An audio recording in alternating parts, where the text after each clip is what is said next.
Hi, everyone. Welcome to our final session of the day.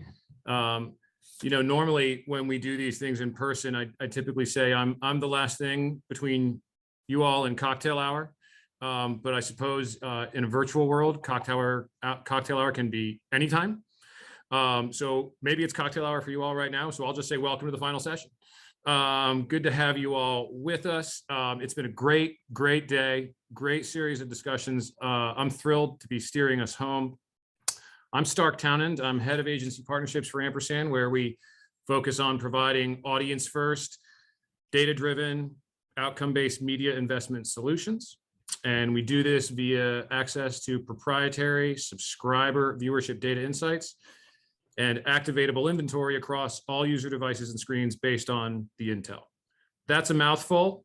Basically what that means is I oversee holding company strategy, and I get to work with these fine folks who are joining me today in pursuit of deduplicated reach, optimal frequency, and return on ad spend. So this is going to be a lot of fun. I'm very excited to be here today with my esteemed guests.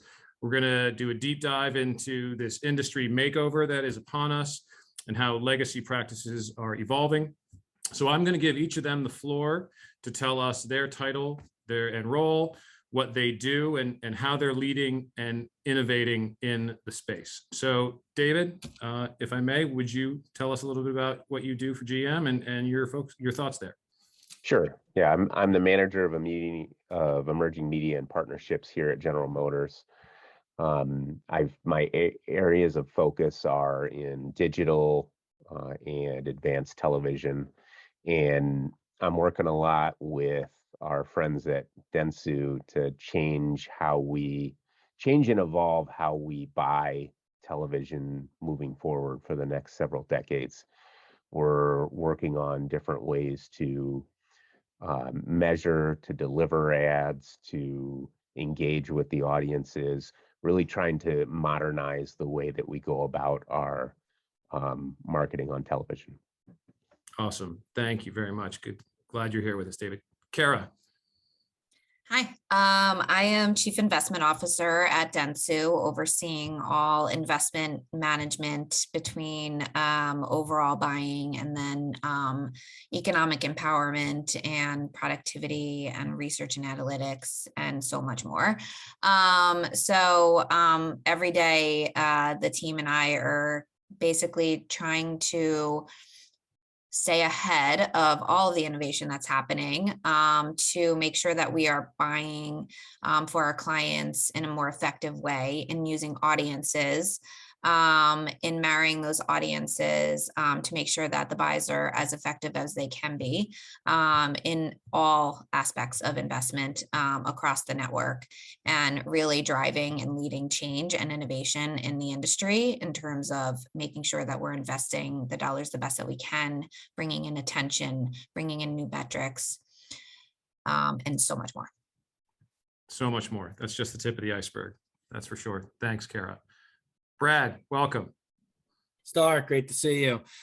Brad Stockton, I'm the SVP of Video Innovation, which is a vague enough title to let me have a lot of fun going across all advanced TV, digital video, and connected TV tactics. So really just trying to find ways to utilize data and audiences at the core of everything we do so we could drive that effectiveness and efficiencies across our investments. With my role, I get to sit across all our agency teams and client teams. So getting to work with the great Sara Johnson, David Spencer on the client side, and just finding the best ways to activate our audiences in the marketplace and really bringing everything to the forefront, as Cara said, whether it's, with diversity and equity inclusion, how we bring our data there, attention, what's at the forefront, what's coming next, and ultimately, how do we connect the dots across an omni-channel world and have a holistic view to the marketplace? Hear, hear. Absolutely. Thanks for joining us, Brad. And Sara. Hello. Sara, by the way, everybody is joining us on her day off, so that's dedication. It's Thank okay. you. I'm looking out over a beach right now, so okay, I have a good all right, view. Good, I have good. a good view. Okay. Sara Johnson. I oversee investment for General Motors at Cara. I get to work with these fine folks daily, bringing a lot of the the innovation, the strategy, the audience buying, figuring out for General Motors the best way to effectively and efficiently reach our target audiences to get those outcomes that we want to see and sell those cars. So again, I get to work with Cara, Brad, the lovely David Spencer on a daily basis to make that happen. Fantastic. Fantastic. Great. Well, thank you. It's great to be here with you all, and let's have a little bit of fun. So Cara, I'm going to start with you. For consumers, TV is TV no matter what the screen. For us advertising folks, however, it's not quite that simple. Fragmentation, infinite choice, alter old ways of thinking. Dentsu was in on this game early, and as such is an undeniable pioneer in this effort with an established head start. So I'm interested in how you and Dentsu as a whole are pushing the envelope still. How are you working with clients like GM to help them see the business growth that they can unlock by trying new ways of tackling TV planning and buying? I mean, I would say first and foremost, and I think Sara can answer specific to GM since she lives and breathes GM every single day. And while I love them, I do too, but I think she can answer best that answer. But I think overall, you know, we have led in terms of addressability, buying M1. First one with basically audience data, right? And we knew it took a couple years to be able to activate against that data. It wasn't like we bought it and we were activating against it. It took us a while. So we feel like we have that ahead of most of our competitors. But I feel that we are consistently looking at what does it look like 5 years from now? How do we get ahead and not just live in the past and not just live in what is happening over the next few months? Because everything is changing so much more rapidly, we have to be thinking further ahead, and we have to be thinking with an innovative mindset at the center and the audience and consumer at the center. And yes, I think that, you know, for consumers, TV is TV no matter where. They don't know where they're actually viewing it, and they actually don't talk about that all the time. They talk about the content and actually the program name. So we have to make sure that when we are using those M1 audiences, when we are driving to buy and transact against those audiences, that we are basically doing that with content as well at the center. So the consumer and the content at the center, using those audiences in everything we do. And I think that has helped us to essentially lead in the marketplace and stay ahead. Completely agree. And actually, I you know, you read my mind, Cara. I was going to actually pose this question to Sara next. So Sara, specifically in your role of overseeing GM as a focus, how does what Cara just described as a mantra for Dentsu being at the forefront apply specifically to the work you do with David and his team at the client? Yeah, I mean, I think what Cara said, the consumer, the content is at that epicenter, if you will. But I think everything that we do and everything that we do with GM is really rooted in data as well. And data is that red thread throughout everything that we do that brings GM's story to life, if you will. From the beginning of, strategy and planning, again, data is at the forefront, utilizing the M1 audiences, to determine the best places and spaces where General Motors can play, where the audiences are watching, is really important for us. I would say GM has been at the pioneer of a lot of the things within advanced TV, audience buying, addressability, et cetera, transacting on audiences and on those strategic demos is important too. So I think being at they're not afraid to roll up their sleeves, and actually test and be about it instead of talking about it. So I think that's a really important trait that General Motors and David here have.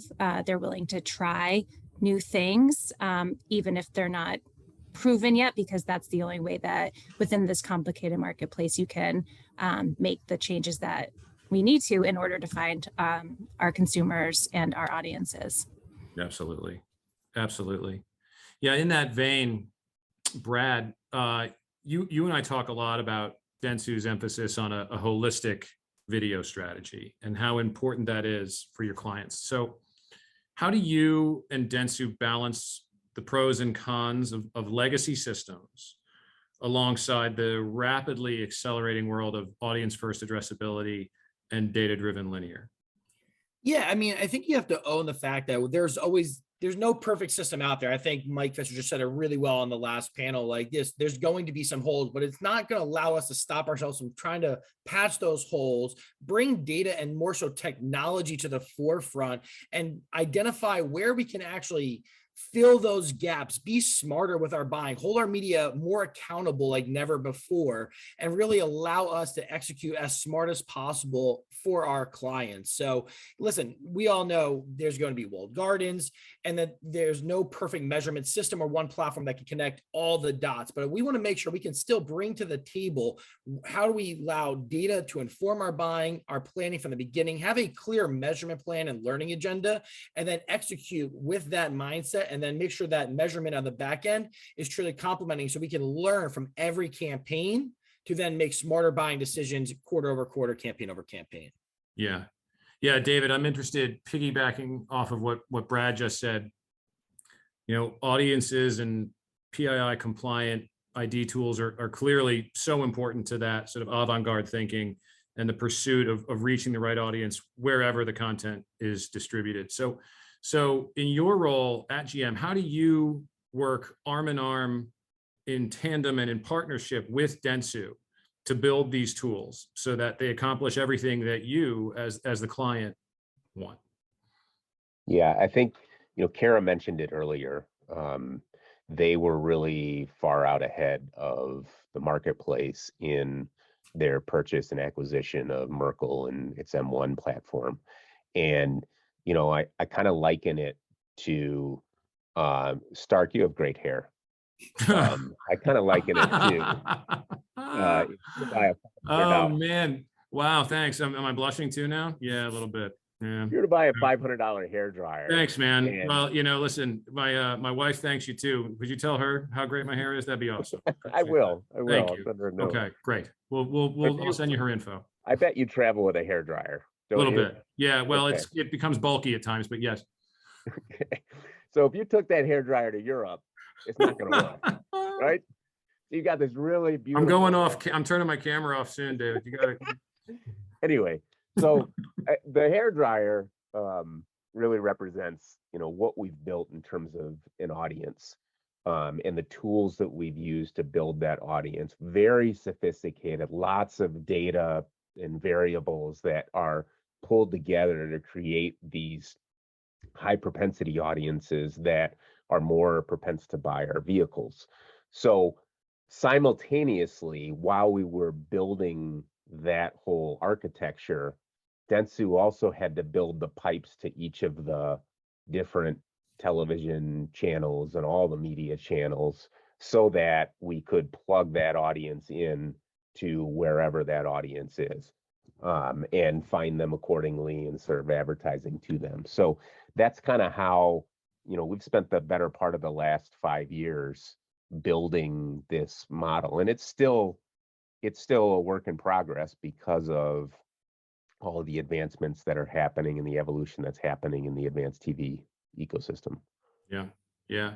Staying on that for a minute, David, like when those closed loop insights that can be, and Cara hit upon this earlier, maybe it was Sara, but it's been hit upon, the need to use that sort of closed loop model to have a continuously efficient series of testing and learning and applying lessons learned and so on. It's definitely a hallmark of the way GM is paving the way and winning in this ecosystem for sure, and dentsu as well.